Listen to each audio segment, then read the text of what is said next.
चलिए प्यारे बच्चों, आज हम लोग राष्ट्रीय विकास पे दूसरा वीडियो देखेंगे। इसके पूर्व हमने एक वीडियो अपलोड किया था, अगर नहीं देखे तो उसको देख लीजिए।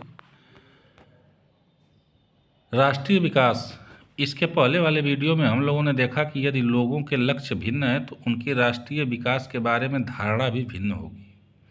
आपस में चर्चा करने के बाद इस विषय पर अलग अलग उत्तर अथवा विचार आए होंगे। आपने स्वयं इन प्रश्नों के बहुत से उत्तर सोचे होंगे और उनमें से किसी एक के विषय में आप स्वयं भी निश्चित ना हों। यह समझना बहुत आवश्यक है कि देश के विकास के विषय में विभिन्न लोगों की धारणाएं भिन्न या परस्पर विरोधी हो सकती हैं, लेकिन क्या यह सभी विचारों को बराबर का महत्व दिया जा सकता है? यदि परस्पर विरोधी है तो निर्णय कैसे किया जाए? सभी के लिए न्यायपूर्ण और सही राह क्या होगी? हमें यह भी सोचना होगा कि क्या कार्य करने का कोई बेहतर तरीका है। क्या इस विचार से बहुत से लोगों को लाभ होगा या कुछ को ही?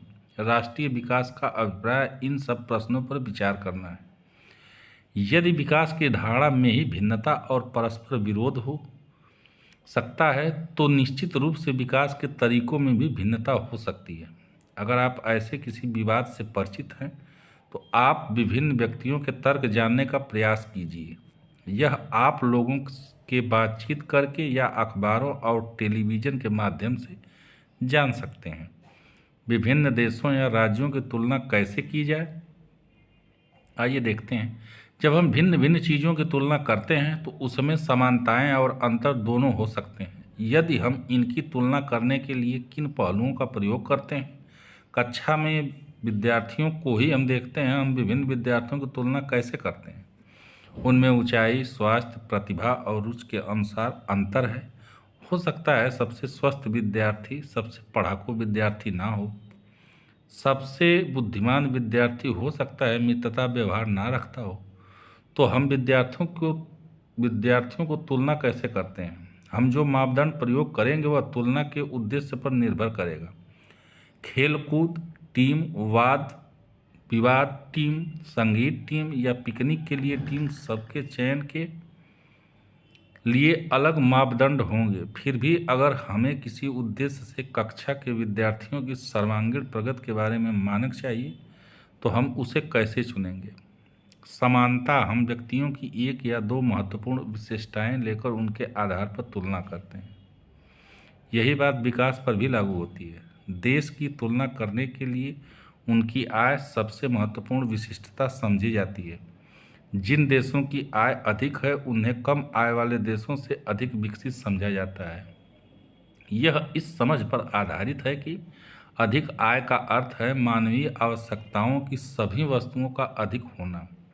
ज़्यादा आय अपने आप में एक महत्वपूर्ण लक्ष्य समझा जाता है। अब एक देश की आय क्या है? अंतर्दृष्टि से किसी देश की आयुष देश के सभी निवासियों की आय है। इससे हमें देश की कुल आय ज्ञात होती है। लेकिन देश के बीच तुलना करने के लिए कुल आय इतना उपयुक्त माप नहीं है, क्योंकि देश की जनसंख्या अलग अलग होती है। कुल आय की तुलना करने से हमें यह ज्ञात नहीं होगा कि औसत व्यक्ति क्या कमा सकता है। इसलिए हम औसत आय की तुलना करते हैं, जो कि देश की कुल आय को कुल जनसंख्या से भाग देकर निकल जाती है। औसत आय को प्रति व्यक्ति आय भी कहा जाता है। यह एक चित्र प्रदर्शित है, गरीब विहीन तथा अमीर विहीन व्यक्तियों का देश। हमने कुर्सियों को बनाया तथा उनको उपयोग करते हैं, और नीचे दूसरा चित्र है गरीब तथा अमीर व्यक्तियों का देश। दोनों में आप चित्रों को वीडियो रोक करके थोड़ा सा अंतर देखिए क्या है। इसमें गरीब अगर हैं, अमीर विहीन, गरीब विहीन, तो इस साथ में सब लोग बैठे हैं। ये चित्र में प्रदर्शित किया गया है। लेकिन नीचे वाले चित्र में जो सामने प्रदर्शित है, गरीब तथा अमीर व्यक्तियों का देश, इसमें देखिए इनके बैठने में, इनके आराम में अंतर है। विश्व बैंक की विकास रिपोर्ट के अनुसार देश का वर्गीकरण करने में इस मापदंड का प्रयोग किया गया है। वे देश जिनकी 2017 में प्रति व्यक्ति आय $12,056 प्रति वर्ष या उससे अधिक है तो उसे समृद्ध देश, और वे देश जिनकी प्रति व्यक्ति आय $995 प्रति वर्ष या उससे कम है उन्हें निम्न आय वाला देश कहा गया है। भारत मध्य आय वर्ग के देशों में आता है। क्योंकि उसकी प्रति व्यक्ति आय 2017 में केवल $18 1820 प्रतिवर्ष थी। समृद्ध देश, जिनमें मध्य पूर्व के देश और कुछ अन्य छोटे देश शामिल नहीं हैं, को आमतौर पर विकसित देश कहा जाता है। आय और अन्य मापदंड। जब हमने व्यक्तिगत आकांक्षाओं और लक्ष्यों को देखा तो पाया कि लोग केवल बेहतर आय के बारे में ही नहीं सोचते, बल्कि वह अपनी सुरक्षा, दूसरों से आदर और समानता का व्यवहार पाना, आज़ादी इत्यादि जैसे लक्ष्यों के बारे में भी सोचते हैं। यदि इसी प्रकार जब हम किसी देश या क्षेत्र के बारे में सोचते हैं तो हम औसत आय के अतिरिक्त अन्य महत्वपूर्ण लक्ष्यों के विषय में भी सोचते हैं। यह विशेषताएं क्या हो सकती हैं, इसका निरीक्षण हम एक उदाहरण के द्वारा करते हैं।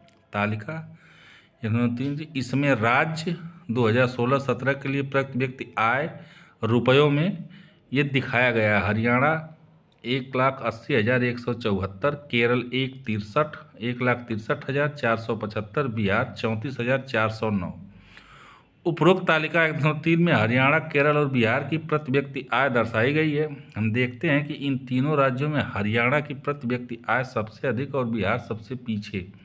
इसका अर्थ है कि औसतन हरियाणा में एक व्यक्ति एक वर्ष में 1,80,174 रुपये कमाता है, जबकि बिहार में औसतन केवल 34,409 रुपये कमा पाता है।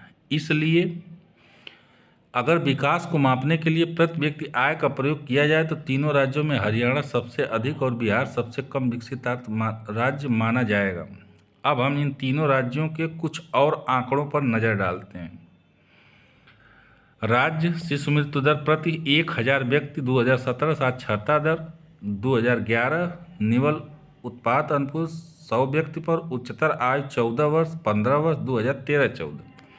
थोड़ा सा इसमें कुछ बिंदु हैं उसको देख लेते हैं। शिशु मृत्यु दर, जो शब्द हैं इनको अगर जान लेंगे तो इसको समझने में और आसानी होगी। शिशु मृत्यु दर किसी वर्ष में पैदा हुए 1,000 जीवित बच्चों में से 1 वर्ष की आयु से पहले मर जाने वाले बच्चों का अनुपात दिखाता है।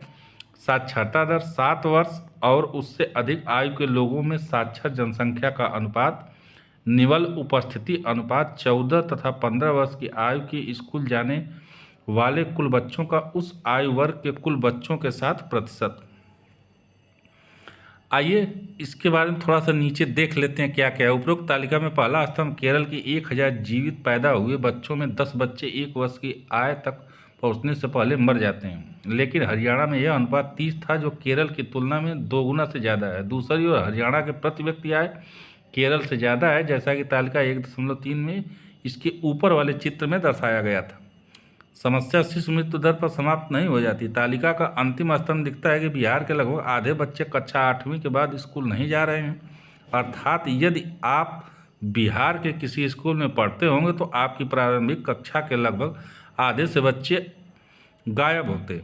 जिन बच्चों को स्कूल में होना चाहिए था वे वहाँ नहीं होते। अगर यही आपके साथ होती तो आप अभी तक यह सब पढ़ नहीं पाते जो पढ़ रहे हैं।